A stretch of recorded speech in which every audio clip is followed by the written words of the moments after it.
செப்பனியா அதிகாரம் 1. ஆமோனின் மகன் யோசியா யூதாவின் அரசனாய் இருந்த பொழுது செப்பனியாவுக்கு ஆண்டவரின் வாக்கு அருளப்பட்டது. அவர் எசேக்கியாவின் கொள்ளு பேரனும் அமரியாவின் பேரனும் கெதலியாவின் மகனுமான கூசியின் மைந்தர் ஆவார். ஆண்டவர் தீர்ப்பு வழங்கும் நாள். மண்ணுலகில் எதுவும் இராதவாறு அனைத்தையும் அழித்திடுவேன் என்கிறார் ஆண்டவர்.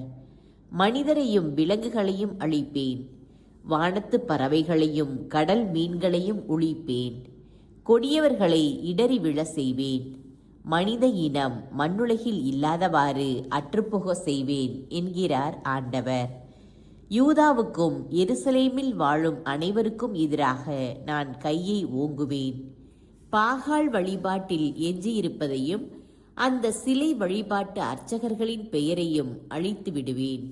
வீட்டின் மேல் தளத்திலிருந்து வான்படைகளை வணங்குவோரையும் ஆண்டவரை வணங்கி அவர் பெயராலும் மில்கோம் தெய்வத்தின் பெயராலும் ஆணையிடுவோரையும் ஒழித்து விடுவேன்.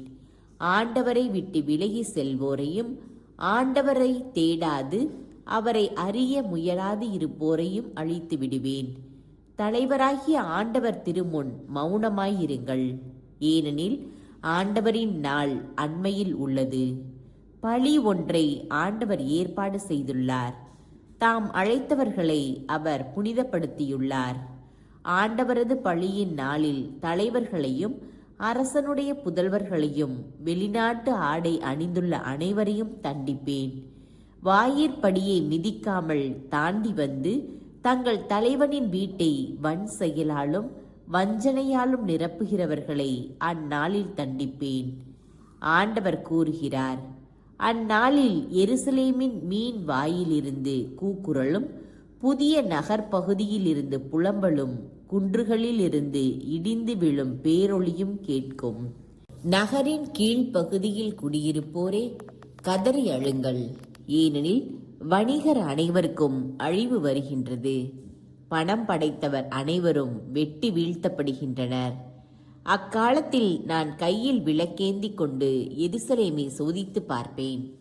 ஆண்டவர் நன்மையும் செய்யார் தீமையும் செய்யார் என்று தங்கள் உள்ளங்களில் சொல்லிக்கொண்டு பஞ்சனையில் சாய்ந்து கொளுத்திருப்போரை தண்டிப்பேன். அவர்களுடைய உடைமைகள் கொள்ளையடிக்கப்படும், வீடுகள் பாழாக்கப்படும். அவர்கள் வீடுகள் கட்டிக்கொள்வார்கள், ஆனால் அவற்றில் குடியிருக்கப் போவதில்லை. திராட்சை தோட்டங்களை பயிர் செய்தாலும் அவற்றின் ரசத்தை குடிக்கப் போவதில்லை. ஆண்டவரின் மாபெரும் நாள் அண்மையில் உள்ளது, அது விரைந்து நெருங்கிக் கொண்டிருக்கிறது. ஆண்டவரது நாளின் பேரொளி கசப்பை உண்டாக்கும், மாவீரனையும் கலங்கி அலறும்படி செய்யும். அந்நாள் கடும் சினத்தின் நாள், துன்பமும் துயரமும் நிறைந்த நாள், பேரழிவும் பேரிழப்பும் கொண்டு வரும் நாள், இருட்டும் காரிருளும் கவிழ்ந்த நாள். அரண்சூழ் நகர்களுக்கும் உயரமான கொத்தளங்களுக்கும் எதிராக எக்காலமும் போர் முழக்கமும் கேட்கும் நாள். மானிடர் மேல் துன்பம் வர செய்வேன். பார்வையற்றோர் போல் அவர்கள் தடுமாறுவர், ஏனெனில் ஆண்டவருக்கு எதிராக பாவம் செய்தனர்.